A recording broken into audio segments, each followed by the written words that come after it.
Coming to you from Cincinnati, this is the Spin Lob.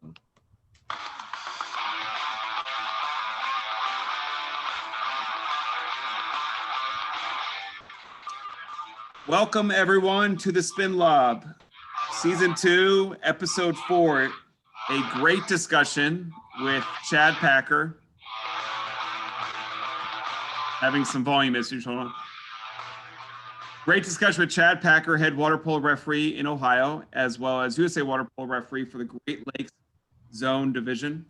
The Spin Lob is produced and recorded live by Mike Jones and Nick Helwig. It's supported by the Ohio Squirrels Water Polo Club. Go nuts. If you like swimming a lot of laps right now, that's exactly what we're doing. We cleared 2,200 yards today just in lap swimming, and then put on top of that all the back and forth kind of distance scrimmaging. It's got up to about $5,000.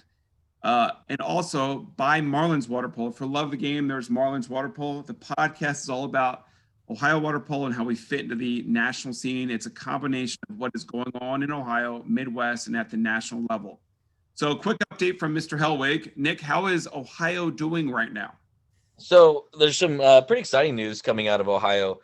Just on Thursday, Sarah Loley from Loveland High School is graduating this year. She signed to play with Indiana, which is a Division I team. She's actually going to join her former teammate, Lana DeBow, who graduated from Ursuline and was part of the 2018 Cincinnati Mavericks State Championship team. And this season, Lana, scored 11 goals in only 14 appearances, being her freshman year, which is pretty exciting to kind of see those two team up again in a team that's really close by. You know, they're big rival up in Michigan. So, give a chance people to see kind of some local talent really playing as well. And then we have some ODP stuff coming on as well. We got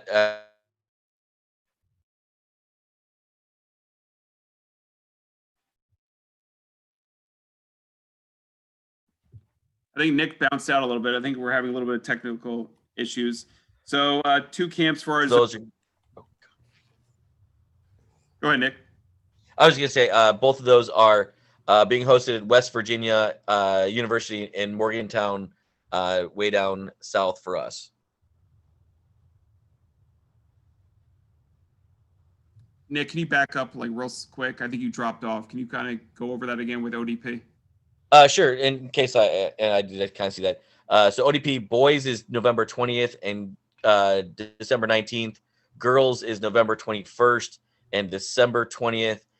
Down at West Virginia University at Morgantown, West Virginia. So just heading down south to kind of get a couple of those camps in. From the website on USA Water Polo and some contact, they're not sure and doesn't look like they may have their normal national tournament, but they're still looking at trying to have a regional type tournament. But there's nothing kind of set in stone as we're still kind of wading our way through the whole, playing water polo in this time period. Yeah, definitely unique. And how's your family holding up, Nick? Doing okay? Family's doing good. The only bad part is CPS just announced that they're going to be going back to virtual starting after this coming week. So that's kind of hit them hard. But they're and actually a lot of that is because of the amount of teachers that are out, not necessarily the kids that are out, but the teachers themselves are just having a hard time finding the subs and keeping teachers either having to be quarantined because they're in contact or them sick themselves. I think they had almost as many teachers out as they did students at one point in time. So that's been kind of tough. How's your family doing up in your neck of the woods? We're good. We're good. I'm still in work every single day. We have a very, very small rotation in the office. I have to go in every day though. But my team is rotating in like 25% of the time each week. So I barely see them, which is good. But my family is doing fine. My wife's in every day teaching, face mask and everything as well. And my two older kids are also in. And I really haven't been hearing much complaining about wearing the mask all day, and they're doing okay. And I haven't heard much from contact tracing spikes and things like that within any of their classrooms. We would have gotten a lot of notification from the teachers, not much. So keep plowing through. But, I'm not too optimistic with news that might be coming down in the next couple of weeks, thanks to holidays and things like that. But everyone be safe. That's the key here, is just continue to be safe, social distance, and do the right thing. Be smart. and keep going forward. So Yeah, and I think watching the swim season is really going to kind of show what's going to happen with us water polo wise in the spring. I know they are on super limited numbers at Sycamore. They're only allowed to have 40 people in the pool area total. That players, or swimmers, coaches, whatever. So any type of meet is really limited on the people who are in there. So just kind of looking at applying that to a water polo game. You've got your coach, assistant coach, both teams, there's 4, and you got your, clock worker. Let's say you did a minimum staff there. That's 2 plus 2 referees. So right now you're really kind of limiting on who can be in there. So does that mean you can't have warm-ups in between quarters? Because that, doubles the amount of people. Obviously can't have fans in there if you're going to have, 2 teams in there. So really kind of watching how the swim season goes, which is just kind of started up, really is going to kind of show us what we're going to do in the spring. Yeah, I agree. All right, so let's bring on our main event. So Chad, welcome to the show. Appreciate it. How are things going with you? Living the dream up here in Liberty Township, Ohio, man. Couldn't get any better. That's right. So we have a special presentation today. This is the first time Spin Lab is doing this. We've brought on Chad, and Nick and I have always wanted to do something like this as far as like showing video and being able to walk through scenarios, whether it's from a coach's perspective, player's perspective. But in this case, we have Chad, who's also has a very good education background in teaching and mentoring individuals. He's going to walk us through the 2017 Ohio High School State Championship between Thomas Worthington and St. Charles boys. And he's done a phenomenal job kind of clipping apart some calls that were made during the game, and he's going to walk us through some of that scenario. Is that a pretty good description, Chad? Yeah, I think that's good. You had sent me maybe 10 or 15 calls just in the first half, I think, maybe a little bit into the third quarter. And I initially looked at those, and then I started thinking about maybe clipping it down to even fewer, because like you were saying before we started recording here, this conversation could go for 2 hours if we really wanted to, just on 7 to 8 calls. And I think it's important that everyone knows that, a referee who really wants to get better will spend that amount of time thinking about the game after they're done. I mean, it really stays with us a lot. So looking forward to kind of breaking these down and getting into some slow motion and kind of getting a coach's perspective from Nick, and a player's perspective from Nick, and then a coach, referee, and player's perspective from you. It'll be good. Yeah, we almost have the perfect setup because we have an active coach, which is Nick. We have an active referee, which is you. And then we have a guy who tries to run a master's program, but still is an active player, still loves to have this kind of conversation and likes to debate or discuss about why that's the right call, the best call, or not so great call.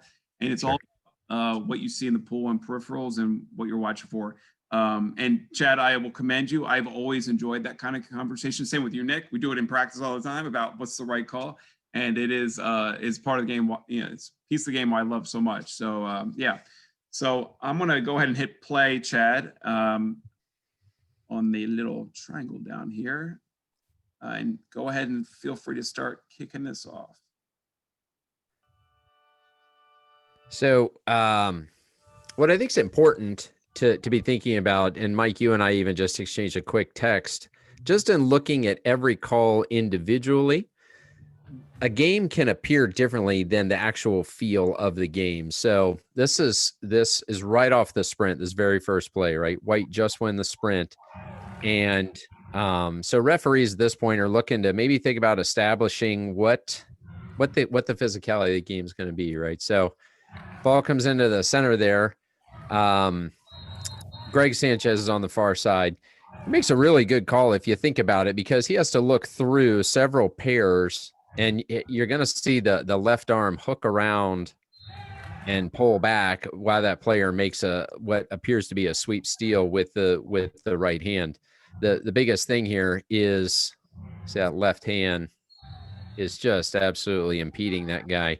When he makes the turn, I don't know how clean the video looks like it's jumping a little bit on me. When he makes that turn, there is a second defender in there, which is probably why it's an exclusion.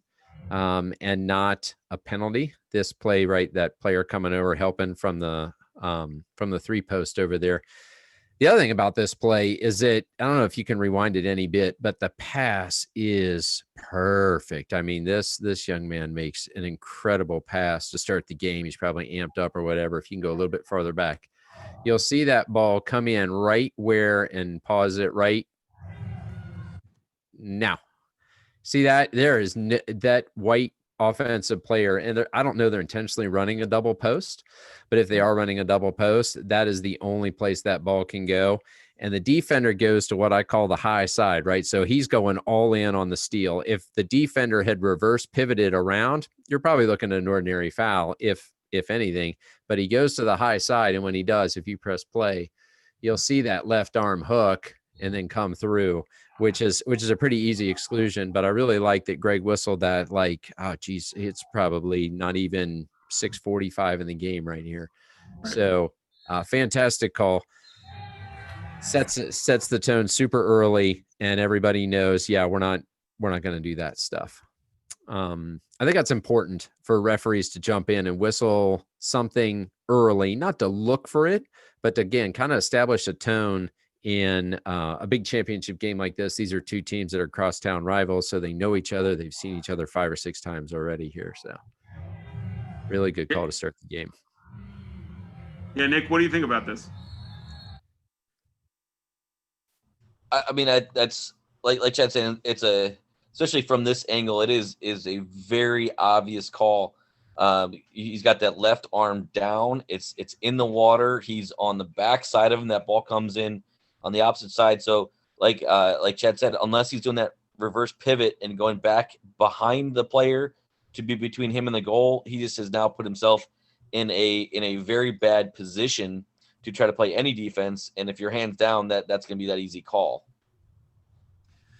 Yeah, I agree. And what I like, actually, see how Greg steps back a little bit. He actually moves backwards to get even a better angle. I think he is creating that presence that I own this entire area, and that I have the ability to move, shift back and forth to get the best angle possible. And I'm okay with that. So that shows he's comfortable in the position. It's a high intensity state final game. Chad, I got a question for you. So this player, I think, is a righty. Does anything come into consideration if he was a lefty? If he was a lefty, I'm assuming you would have still made the same call. Correct. I'm just trying to think about so here's a different scenario. What if this same kind of call was on the right post, so closer to Greg, where if he was a righty, which he is a righty, was that creating a more difficult angle, and therefore is it still an exclusion because that guy picks up the ball and it's his angle's so bad when he gets close to the goal? I'm assuming it's still an exclusion. I'm just trying to talk through different scenarios here. Yeah, I think there's a misconception that referees are to determine the ability of the player finishing the play, and if he or she is left or right-handed. Some coaching I got at a past tournament was from Jack Horton, who was the evaluator at the Women's Collegiate Club. He said, you have to treat every player like they're ambidextrous and they can score every goal. You should not be thinking about right-handed, left-handed, this type of thing. If it's really a foul on position, right, at that point. While red was taking away white's positional advantage, and so you restore that with an exclusion or a penalty. Does that answer your question? Yeah, absolutely. So you have your arrow there in the screen. Can you put that up about a meter away from the goal line in front of Greg? So where that up, keep going up. If Greg was standing there, do you see the angle that he could see that exclusion rather than whistling the exclusion through a pair of players? Yep. So I know that Greg has said you can barely see it at the bottom left-hand corner of the screen, but we have goal judges for this. And it's really hard for referees to get used to goal judges. When we have goal judges, I don't change my positioning at all. I know Greg likes to get super high when there are goal judges, but the one piece of coaching I would potentially give Greg here would be if you stand down there inside one, you can see that pullback even easier than you could standing even with it at 2 meters. And I will tell you, I got that same coaching from I'm not going to name drop during this, but I got that same coaching from a fairly high level referee when I went down to Greensboro last year. I watched him draw it up on a diagram and kind of jumped in and said, what are you talking about? And the explanation is that if you step deep inside 2 meters, you're going to be able to see that pullback even easier. So that would probably be, I mean, if I were breaking this video down with my friend Greg, that would be the one piece of coaching I would give him on that play, particularly from a referee standpoint. Now, if that pass you had mentioned was not perfect, like landed where it did with that other defender in there, does that come into play between that being an exclusion or an ordinary foul or no call if that pass is not as perfect as it was? So like if that goes, good question. It's a good question and tough to answer. At this point right here, I need to see that. Yeah. I need to see X2 go hands up. If his hands are down, it doesn't matter the quality of the pass, because he has to know that he is now out of position, and any foul, any contact on the body is going to be an exclusion. That play now in the new rules is still probably going to be an exclusion, but we're getting closer to penalty because now we don't have to worry about that player holding the ball. The offensive player never actually holds the ball, so it wouldn't really apply to the new 2020 rules. But it is something that, again, I would use this video to say, no, even if white goes to the ball and holds it, if red doesn't go 2 hands up or doesn't make direct contact with the ball only or hand, then you could potentially think penalty.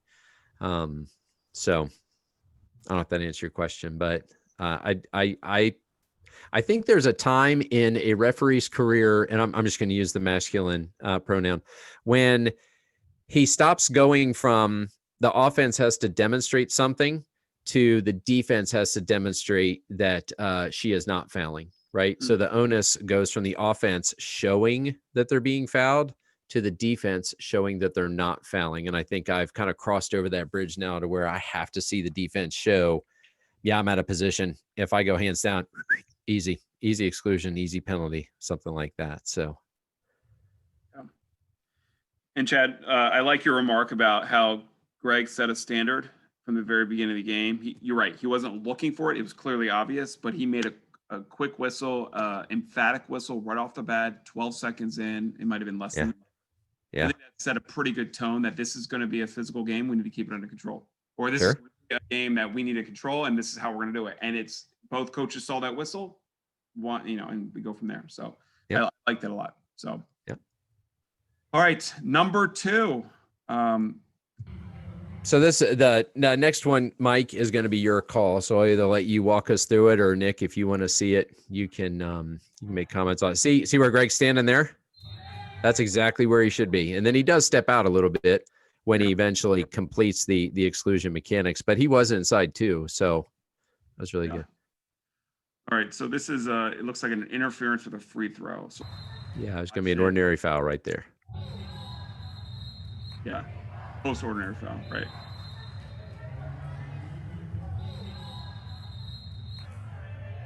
So here's the slow motion. This is the best angle right here. Okay, so I'll tell you what I saw. So I'm backcourt referee. I'm about 12 feet from both pairs, or from the pair. I whistled the ordinary. I'm looking right at them for the most part, and white player picks up the ball, tries a rocket a shot towards the goal. Clearly, it looks like the dark player is still next to him, which is fine, but they put their left hand up and try to block the shot. I don't think there was enough separation and, intentional, purposeful movement away from the player for it to be a no call. I think there was an interference with the free throw / shot, and therefore I called an exclusion. What are your thoughts? What I kind of noticed on here is he doesn't make that motion backwards at all to try to get out of the way of the player, like to move back at all. There's no movement backwards, but then also when he has his hand up, he's actually then leaning towards the ball with that. So as he goes up, and you can kind of play right here, he doesn't move back at all. He's up, and now his hand's actually going to go towards the ball because he's kind of off to the side a little bit, and he's actually leaning in towards the player in the ball rather than being back away. So the foul happens. There's not really a movement back at all, and then he's actually leaning in towards the ball again. So he does kind of both things. One, if he scoots back and gets his hand up, maybe leans in, maybe not, but he doesn't move back. Or if he's next to the player, he gets his hand up and is actually leaning in at the player. So he's kind of interfering on both aspects of it. Yeah, I'll just close mechanics wise, Mike. That was excellent. Referees need to let the shot go through. If it goes in the goal, you sure as heck don't want to be blowing your whistle on an exclusion, right? So patience, let the ball go through. If it goes in the goal, count the goal, no exclusion, restart, no worries. If it doesn't go in the goal, stop, exclude the player, get the ball back out to the spot where the exclusion was, and off we go. Next year, that ball would just need to be put in play behind 2 meters somewhere. It doesn't have to go back to the spot, right? But I don't know that I want to get into 2020 rules with this discussion. I want to discuss this as it was in 2017. Otherwise, we could go sideways here. So, yeah, we're a little bit back in time here, but that's okay. It's still sure, still good. Sure. Any other feedback on this call? No, it's just that's textbook call. Well done. Everything's great. Let me set up the next one here while you're getting the video there. There is going to be a contra foul at the left-hand side of the pool, right? Greg's offensive end, if you will, White's offensive end. And then the ball is going to travel down to the other end, and there's going to be a no call down there. What works for this is that you could have potentially whistled a couple of things at the White offensive end, the left side of the screen. And then you could have whistled something at the right side of the screen. Something that I'm really trying to work on a lot as a referee is balancing play from left to right, right? Everything happens in twos. Again, coaching, I got at a different tournament that I had a chance to referee a couple of years ago. And everything kind of happens in pairs. And that's how coaches start to lose their mind. So, Nick, I'm going to kind of pick your brain on this one here as we go. So, kind of let it play both ends, Mike. And then if you just kind of want to pause it, talk a little bit about it. You're looking at the center forward here. Red's on defense. Watch 2 hands here. Tell me if he sinks him. It's kind of a flail on White. Now watch, see the White reaction there, and then he just goes through. And then the contra whistle is right there. So we go to the other end. Ball's going to come into the center. The center defender is going to make a swim steal of sorts right there. No call, and off we go. So kind of a balance there, right? No call at no exclusion at the White offensive end and no exclusion against White. So White really didn't get super penalized here, and Red didn't super benefit, if that makes sense. Can you imagine if that would have been a contra and we went down to the other end and then White gets an exclusion whistled against him, right? Nick, talk a little bit about that, and then we'll watch this. So, Nick, you just had a contra on your center and then an exclusion on your center defender. Play 1, play 2. Talk a little bit about that as a coach. Well, with play 1, I mean, that as a coach, I can't be there. There's nothing I can argue on that one. That one's, yeah, there is that flail there that the player might have both hands on the player, but you're in center. There's the contact. The ball's not coming in yet. They're still trying to gain position. So I'm not seeing anything on the aspect of being sunk on the part of the red player. His hands are down, but nothing that's sinking. And then the white player just climbs on top of the defender. So not even like attempting to get around, not swimming around. They get locked up. It's literally just swimming over the top of it. So there's going to be no argument as a coach from that side of it on the turnover, on the contra foul there, right? That's a conversation I have with my player. You've got to be making a motion, seal it off, or don't go over the top of it to get that ball.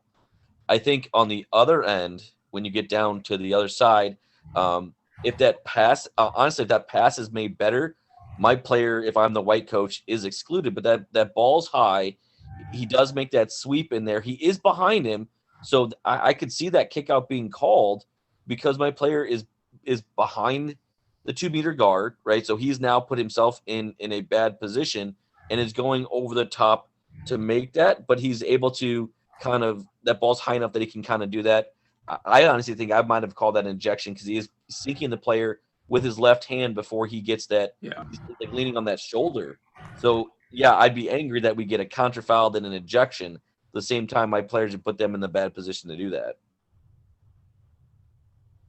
Mike, what do you think about that? So I agree with Nick's initial discussion about play one, where it was the contra foul. Clearly, the offensive player wasn't getting positioned the correct way, and he had to do something, essentially illegal to climb over a player to steal the ball or to get to the ball. I'm sorry. But the other end, I kind of agree with you. When you, it initially looks like there's not much pulling and tugging, but when you really take your time, White does lean on their left shoulder a little bit, and creates an advantage for the white team to get to that ball. And you have a near side ref too. It's me that's looking right at that. That should have been probably an exclusion. I don't think it was a bad pass. I think it was a good pass. I think it looked like it was a bad pass because the white player is pushing the red player down, the dark player down, and I think that should be an exclusion. So in your balance comment, Chad, it looks like this is really imbalance in our opinion, in one direction. You got burned on the contra, and then they go down and get burned on the exclusion. What are your thoughts, Chad? So if we can go back to the white offensive end, I'm going to show you when the whistle was blown, and I'm going to tell you when I think the whistle should have been blown. It should be. I don't know about him sinking there. I think if the offense reacts and tries to spin to get position rather than throwing his hands up and flailing, that's not how you sell a call there. I just right there could have been that right there right now should have been the contra whistle right now. Yeah. Instead, the referee waits for the ball to come in. What if the ball didn't come in? Would you allow White to continue sinking red and throwing knees into the head and stuff like that? Let me also be very clear here. It is significantly, and I mean significantly, easier to referee a game from my living room with the benefit of instant replay and slow motion instant replay, right? So when I say all this, and I had a conversation with Greg, I said, hey, we're going to be breaking some of this down. Are you okay? And he said, absolutely, because Greg wants to grow as a referee. It's very difficult for referees sometimes to receive this. And I've even gotten defensive before too sometimes. So just kind of wanted to add that caveat. I'm just a guy that, lives in Cincinnati, Ohio, and tries to get around the country and get a little bit better. But so I'm just adding my opinion here. But I don't know that two hands, red doesn't do anything to show the referee that he's not sinking here after he does sink white. So I guess my concern would be if you whistle a contra against white, which I'm learning more and more is darn near it. A contra foul is closer to an exclusion foul than it is an ordinary foul. Now, a contra foul is listed under ordinary fouls, but we as referees are being taught that is a big call to whistle a contra foul. Now, that one's fairly easy, but like if we're talking about contra fouls for getting positioning, especially now that the ball is going to be located where it is in the pool, which it would have been in this case anyways. But man, that's going to be a really, really big call. So when we go down to the other end, the only thing I would say, Mike, if I were asking you is, did the defensive player go through the offensive player to make the steal or around? I don't know that if you pause it right there, a right hand steal there with his present positioning cannot be anything but, as you said, sinking the left-hand shoulder, right? Right. When you look at it, it just doesn't look natural, right? If that player were down there and he were to spin to get defensive position or to swim around, okay, but he really wasn't in great position. Quality of the pass, okay, we're not really supposed to measure quality of the pass. There was a thing where we went way left on that, like don't ever even look at the pass. Well, we're still looking at the pass a little bit, but I just don't think Red even has the ability to play that ball because White just sinks him. Yep. So I would have whistled an exclusion there. Now, what I would be very wary of is the next play down the pool, and then the next play back. Now we've got 2 sets of 2. If you make 2 more calls against white, a contra, and then an exclusion, and now they've got 4 calls against them, that's where the game can start to get a little bit out of whack. So that's something I would be aware of. Another thing I think it was challenging about this game in particular is that it really lost its structure. There was not a lot of solid counterattacks or set up offenses, right? Like either an umbrella shape or a 3-3 or a double post or a drive offense. It really started to spread out, which is very challenging for the referees because then your pairs get kind of jacked up. So we were saying earlier, Mike, that if you look at calls individually, it didn't look like you guys might have been on the same page, but I don't believe you can look at calls individually. I think every call relates to ones 3 and 4 prior and 3 or 4 to come. Had a referee tell me once that it's not a bunch of still pictures. It's a moving picture. It's a movie. It's not a set of still photographs. So that's just kind of another metaphor that I like to keep in my mind. So I agree, and I think that that's really good perspective. And I remember this game; it was a great game. And you're right; everyone was everywhere. It wasn't half court 6-on-6. They moved down to half court 6-on-6. It was like 4-on-4, 3-on-3, half court, because both teams were very fast and they were relying on the potential counterattack at the other end. And I think that created that kind of mini half court session. But yeah, I agree. I like this breaking this one down because you're right. The moving picture is a phenomenal analogy, by the way, of how one call at one end, is it connected to the other end? Is there balance and things like that? And your offensive comment is incredibly important here because that is so offensive at the center is one thing. That's very, it could be, what's the word? Not demoralizing. It could really be if you make the wrong offensive call or if you make an offensive call, it could really hurt the game on the other end. But even if it's at the top of the key, like at the point or a high flat, I'm not putting numbers here, but you know what I'm talking about. That is creating a lot of basically a disadvantage for the other team on the other end because you're creating, and it just can kind of erupt your game if you don't call it correctly. Big call. Sure. Big call. All right. So we're going on to number 4. Let me just kind of fast forward. Exclusion at the center. trying to remember which one this was.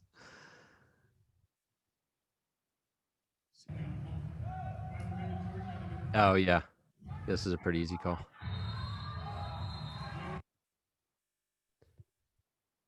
So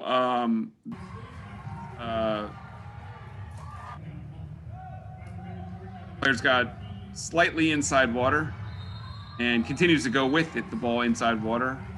And white player comes over top pretty quickly. I'm glad it was a quick call. You know, they didn't wait to let them fight through it because that would just increase physicality. And I think because what we've seen so far have been relatively quick calls. They're not like, let's wait a second and see what happens. So the timing of these calls are pretty important. So yeah, I think it was a good call. I don't see any issues. I don't think it was a 5 meter because I feel like it was a bit out of frame of the goal and for an opportunity to score. I don't think by not calling the 5 meter, you were taking something away. I think by calling the exclusion, you were showcasing the vulnerability of the defensive player climbing on top. And yeah, so Nick, what do you think? I'll rewind 1 second. Well, so I mean, and I think you brought up a point on the difference between the penalty and the ejection. I mean, he is outside the post. If that white player doesn't hold him and is actually making some swimming motions to try to get around him, I think he actually has a chance to at least push him outside or at least make the shot harder for him. So like if you watch it come in right now, if he starts taking that stroke on the inside instead of using his right arm to pull back a little bit, and he pulls back right there, then he at least is pushing him and even with him on the outside. And that ejection may or may not happen there, but if he's going to take that shot, he's now outside the post, goalie's on the strong side. You know, it's not a definite goal being scored there. So it's a good exclusion call. I think, the guy could have avoided that by taking that quick stroke on the inside instead of just clamping down once that ball comes in. There is an ordinary foul that happens about 2 minutes in the game later. It's about that same spot, but White is about half a meter ahead, and you whistled an ordinary. And I thought about including that because it looks about the same play, but it just goes to show you what that half meter does. What I would want coaches and players to learn from this is that pause it right here, Mike. This is an aggressive red offensive move. I mean, this is a water polo move. This was done intentionally, and that is something that I've learned from getting out to the West Coast and reffing some of these higher level NC2A games. Nothing happens by accident at those levels, and the game in many ways is easier to whistle because it's faster and everybody does everything intentionally. There's no unintentional moves, right? We think about that very first play that we discussed tonight, that when that player from red got the exclusion. If that were at a higher level, that player would have known, if I don't do this, they are going to score. I think that player did it because he didn't physically know what to do. He just didn't know what to do, and he got himself in a bad position. And he just held on for dear life. At the higher levels, that is done intentionally. This red player catches the ball and he makes an aggressive 180 move, maybe not quite 80, we'll call it 150 maybe, where it's more than a half turn, but he takes the ball and he aggressively says to the referee, I am making a move forward, and White is continuing to hold. He drops the ball and it's an exclusion. I think that's something that as you watch higher level games and more games, you start to see these intentional moves. And this is, again, another foul of position, not possession. And because this is a foul on position, it is a personal foul, right? Exclusion or penalty. So if you just kind of let it play through, I mean, as soon as he gets it, he doesn't screw around. Boom, boom. I mean, it gets right there. I mean, that is athleticism. And White's like, he just pulls back. He knows it. Off we go. So the reason why I wanted to put that on there is because that was a water polo move. It was intentional. Everybody kind of did everything that they wanted to do there. Right. Red made the move. White's in bad position. He pulls back. He knows he's burned. Watch his hands. He just kind of holds him up and it's like, yikes. Very little complaints from the coaches. Not that matters, but sometimes it is a barometer. So that's a good whistle, Mike. I also agree. I also agree that it's not penalty. You are restoring position, not a scoring opportunity there. So, Nick, from a coach's standpoint, I know this is predominantly a referee, but the player passing it in, notice how they didn't wait to try to get position or get the foul to be able to make that pass. They knew where their player was. They knew their player was getting position. Left-handed. I don't even know if this kid's right or left-handed, but he made that pass clean, easy, and he drew his White defender towards him to create that opening and that space for them to make that pass. What are your thoughts about this, Nick? I mean, they played that textbook. That's exactly what you want to do. You're making the counterattack. You're moving up to draw the defender with you, opening up lower water for your player and a lot of open water for them to work with. Does he stay down low or he wait on it? That might give the inside defender, time to get in a better position. But he knows where his center's at. He knows that next move is right away. And one thing I always tell players is if you are able to know what you're going to do the ball before you get it, the game goes so much quicker. And so that player knew that if that ball comes to me, I'm now going to take that step. I'm now passing it lead pass to my inside guy for a better position. As he waits, that's not necessarily there anymore. More defenders come in, players get moved around. But if you're able to do the bang, bang play, then the defense is really stuck because they're a step behind you. Yeah, agreed. All right. Chad, how many more of these do you want to do? You guys want to set the time? I mean, I probably put more on the classic teacher move, Mike and Nick. I overplanned, knowing that that's better than underplanning. So yes. We'll see what the next one is. And like I said, it's up to you guys. I got as much time as you need. Well, why don't we do this? Why don't we do 2 more, and then I know you have more content, and we can bring you back on maybe next month or something like that Great. as a round Great. 2, and maybe the same game, or maybe it really doesn't matter as long as we're seeing. Sure. Actually, the same game would probably be good, so we have some kind of flow of what we talked about last time. But if it's a month later, I don't know. We'll just talk about it later. Sure. I plan on breaking the rest of that down anyways, just for fun. Oh. Because Greg, again, you can press play, but when Greg and I were talking, it was we were talking about having this every time. Okay, Mike, this is you. You're gonna see this drive stop right here.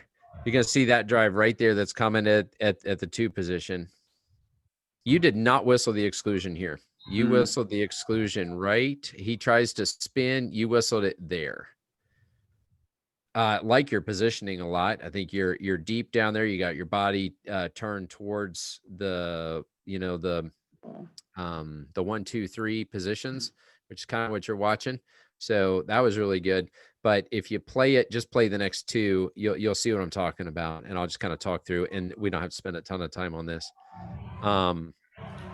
Again, knowing that the drive comes from up there at the 2 white drives.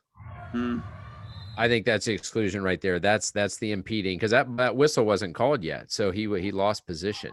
The ball was out at the 1 spot. He didn't have a chance to pass it in, and white could have been ahead. There's a little bit of a pullback on white there, but not enough to probably generate a call.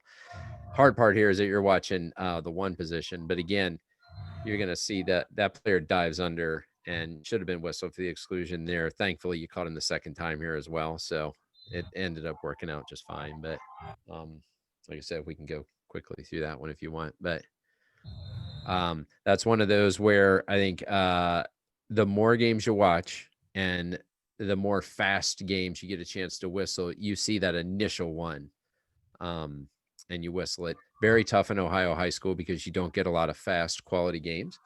So your whistle is sometimes a little bit on the slow side. Plus, again, you're down there refereeing that 1 spot and having to watch that drive up there. So not easy to do for sure. Yeah, I agree. And this, you can kind of give this as an example of how spread out this is. I mean, you got players already going a different direction up here. Right. You have a center here, which my fellow referee Greg is probably watching. I'm watching this very closely, but I'm not clear. I mean, they're close enough. I should have seen it better. And then you have 2 defenders here, actually. So I'm probably more focused on this, thinking that pass will probably never come in or whatever. But you're right. There is definitely a challenge for the white player to move because of the hold. But yeah, question for you, Chad, on this. So this player, you can watch him. He's got 2 hands up right now. White player has his back to the dark player. So he's not making any kind of passing motion or shooting motion. So right there. So that guy has 2. This is out of scope a little bit. I know the focus is center, and I 100% agree. Sure. The call was late. This guy 1 second ago. There's your foul right there. Right. That's the foul called, right? Yeah. Right. Continues to keep his hands up.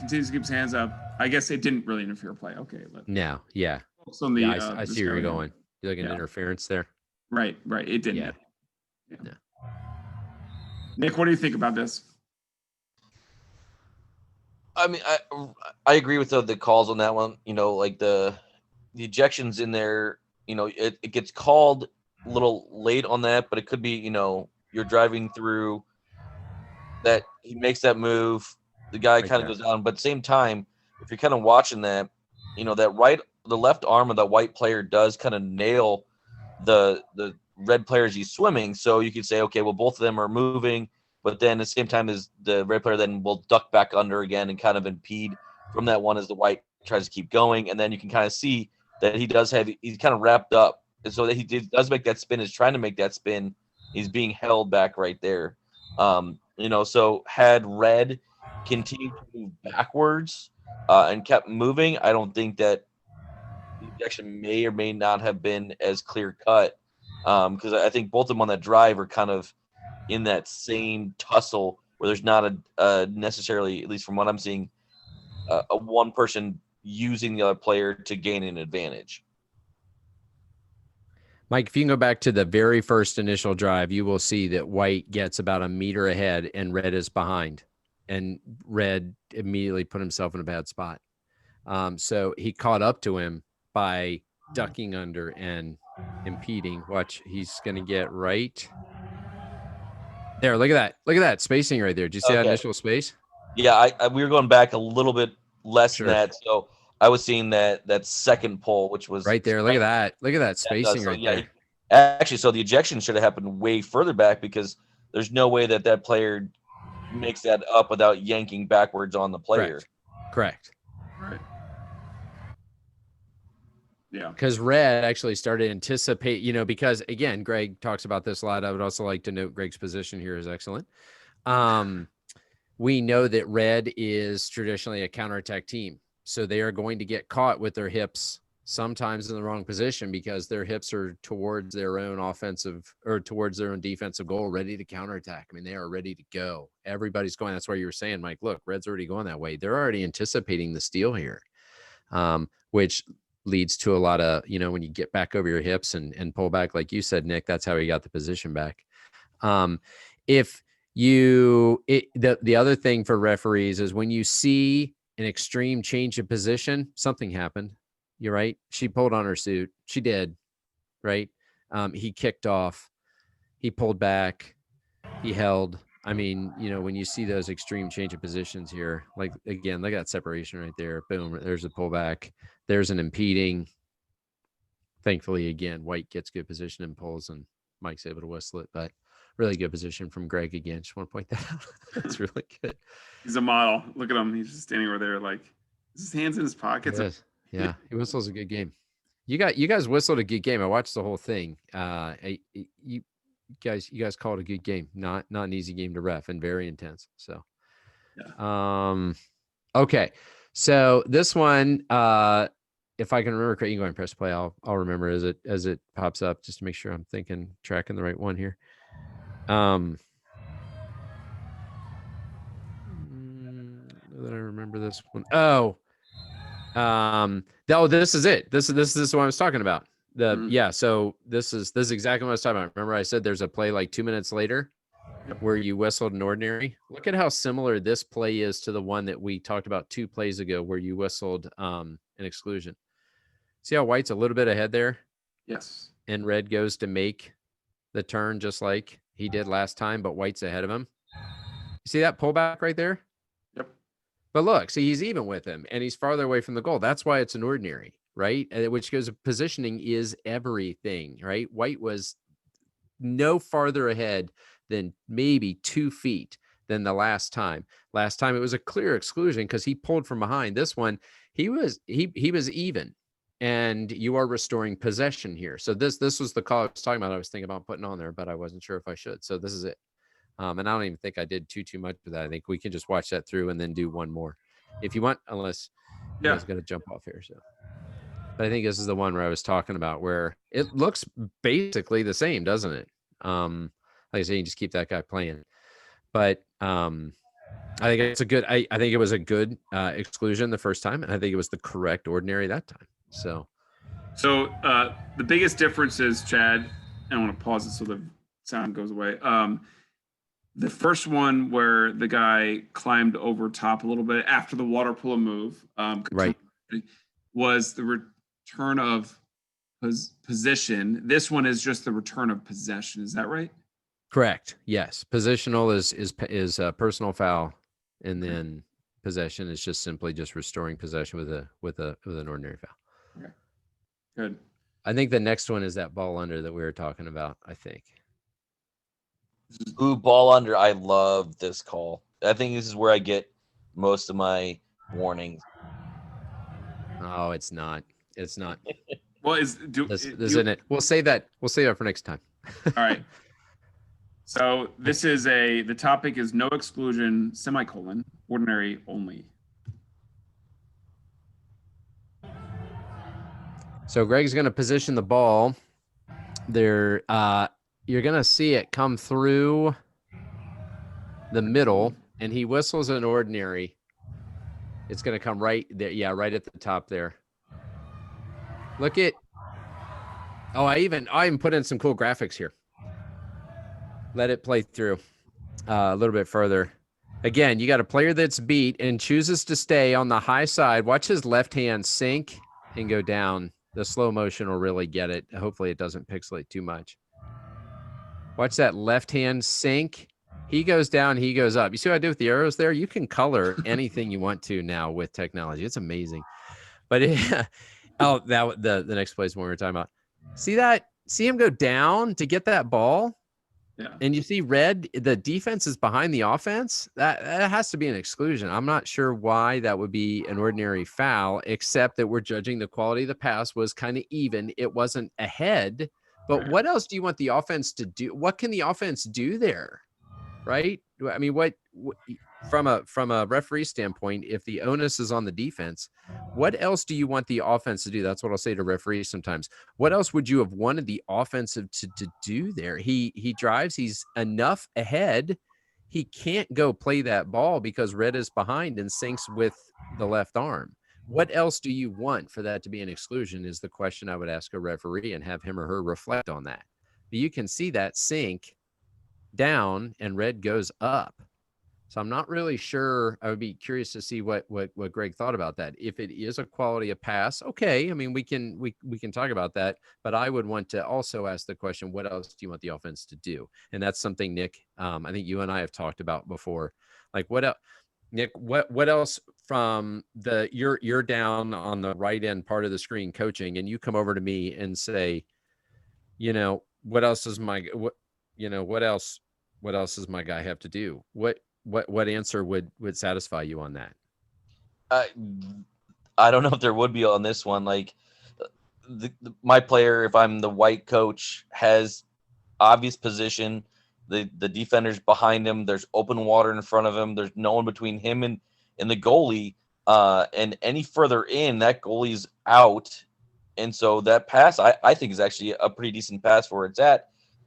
But the player is not swimming to get the ball. He's not between my player and the ball. That I don't know if there's an answer you can give me that would say, here's what I saw. It wasn't like they were locked up. It wasn't, as they were both swimming, pass wasn't behind him. So there's not really, that's one where I would be a little frustrated that my player had done all the correct things, has the player on his back, and ready to go to score. And that advantage that he's earned has been completely taken away. Not even like a foul that he gets a free pass. It's completely taken away, and he doesn't get.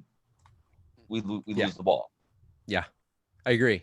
And it's, I mean, like I said, it's tough to be critical of referees as a referee.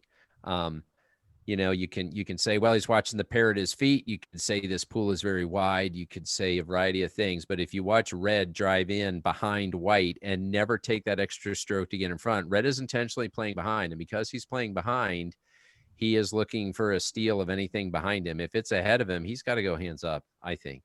But again, I think the onus is on the defense to show that in this case, he is not fouling. You can see that left hand sinking, and white just can't even make a play. So I think this is exclusion. Yeah, I agree. 100%. Yeah. Next one, Mike, is that pullback, ball under, or exclusion. We can get to that, or we can call it a night. It's up to you. Let's make this the last one, but since Nick was so interested in ball unders, I want to hear. It was my first yellow card. Was a ball under, actually from Sanchez at an early tournament. It stuck in my mind. Did he let you keep the card? Yeah. Okay. My water polo parents actually joked that they were going to give me a set of yellow cards as like a coach's gift one year. Nice. This is going to be a ball that comes up to the 4 spot. White's going to go through and sink that ball, and it's going to be whistled a ball under rather than exclusion. Which I don't know if this is dancing around pixelating on you or not, but no, it's fairly clear. Okay, good deal. Good. You're going to see a pullback and a foul through the body. You could even potentially call player safety on that, but anytime you see a player come through like that with two hands to sink it, it's got to be an exclusion. I'm not really sure again. Actually, Mike, you would have been the one. I think this is second quarter. So Mike, you would have been the one on the far side. And because I think this is Greg over on the near side on this one, because I think this is second quarter. I think it might still be first quarter, but anyway, doesn't really matter because I think you guys whistle similar games. Again, the video on my side isn't playing super clean, but it is a pullback and then a foul through the body to get the ball. If nothing else, player safety would probably dictate an exclusion there, especially maintaining control of the game. But I'm not sure again what else you would want Red to do. Yeah, he was holding the ball, but he protected it enough. I mean, he never gets a chance. So he's got out behind him, and the player just comes through him. I think that's an exclusion.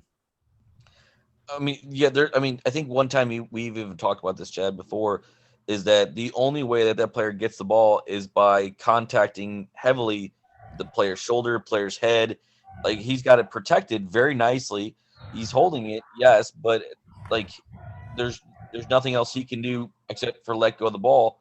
But that player goes straight over the top of him. There's no, I'm not coming around. I'm not playing, defense. I've now just completely taken away his ability to play offense at all by going over the top of him. And I remember I had a big time mentor of mine. I'm going to drop this name. Jim Cullingham has been one of the biggest mentors that I've had, just in his kindness and the opportunity. So I want to just make mention of that. And I remember when he was the USA water polo head referee, right? National coordinator of officials, I think is the phrase. The first ODP I did, and I know Mike, you've done a couple of these. Jim always tells the story that, at the beginning of the game, the players are going to come out. They're going to test you. They're going to, you can't see me because we're on Zoom, but they're going to come out. They're going to kind of boom. Oh, no foul. Well, what about this? Boom, up near the neck. Oh, that's not a foul either. How about this? And they're just going to test where your line is. This one is one where he just goes straight through the body. We're still early in the game. You got to let him know, we're not going to do that. First of all, it's not a water polo move. Second of all, you got the ball the wrong way. And third, we're talking player safety here. Actually, we're talking player safety 1 in reverse order. But that's just not, I kind of have a bias towards it, but that's not what ball under is for. I mean, it's kind of hard to explain. I'm going to dig myself a hole if I talk too much about it, but everything was right there. White doesn't steal the ball by getting a ball under against red. That just needs to be an ordinary foul, and then the ball needs to move to the next spot, right? So as referees, sometimes I've heard there's a high level referee that talks about, painting a picture, right? His game is like a painting, and he's gonna make brush strokes exactly where he wants. In this instance here, I would say, we're not going to do that. You guys are two of the best teams in Ohio. We're not going to play that water polo. You kidding me? It's a state championship game, babe. We're not going to do that. Come on, get out of here. So that's just, again, kind of where I stand on that. But I agree. This should almost be an exclusion because of player safety, and I don't think it should be at all a ball under. I think also, because of how quick, the other calls we've looked at, there's been relatively quicker whistles, and probably because either player safety or advantage was taken away. And I think it should have been called relatively quickly with emphasis. Also, I always think of ball under as, how did it become a ball under? It's usually because the offensive player lost true position control of the ball. It's the, reach of the defensive player legally. In this case, it's not, they actually did a really good job maintaining control. It's behind them. The red player or the white player can't get to it. The only way they could get to it is climbing over them and attacking. And so, so there's if the red player brought it close to the white player and easily could have put the ball under or swiped it away, that's completely legal. And in this case, it wasn't. You're right. Well, I think it would go back to that exclusion where the right hand, or where the player went through the offensive player with his right hand on the left shoulder. That one that we talked about was at the back end of that left hand, or the two play clip, whatever we watched, one offense and one defense the other end. The only way he gets that ball is going through the player, and that's why it should have been exclusion. The only way White gets to a ball under is through the player, and sometimes ordinary fouls just need to be whistled so the ball can move. So yeah, I don't think there's too much more to say about that. I think we're all in agreement. Nick, any other input on this call? I mean, no, I think we've covered that one pretty solidly.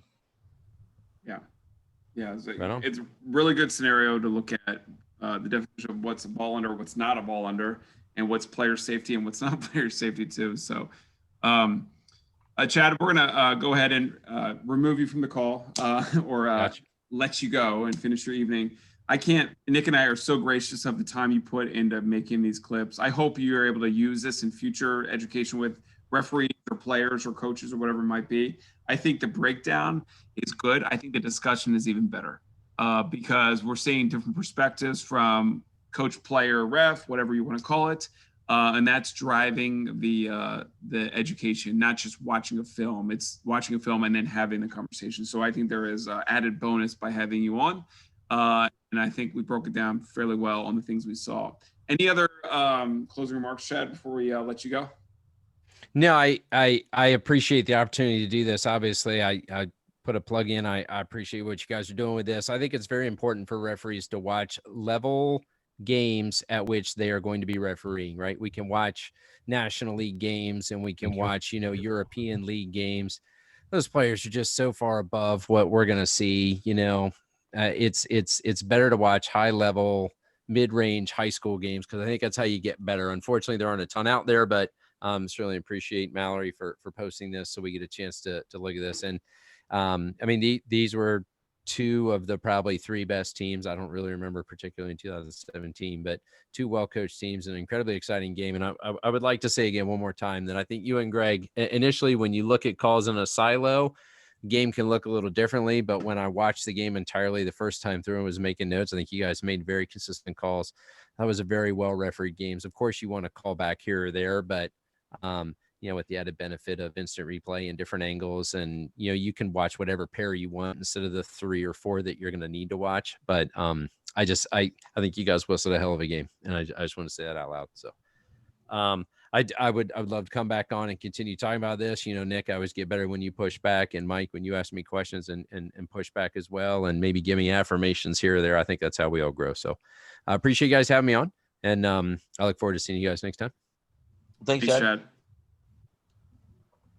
All right. Well, that was Mr. Chad Packer. It was always great to have him on. He's not only a huge water polo fan, but also a great educator, but he just speaks so articulately when he talks. So it's great to have that on here because I think he gives us perspective that a lot of us don't see very often. And he's also great to get along with too on the Zooms and whatnot. So that's it. We're going to go ahead and close up here, if that's okay, Nick.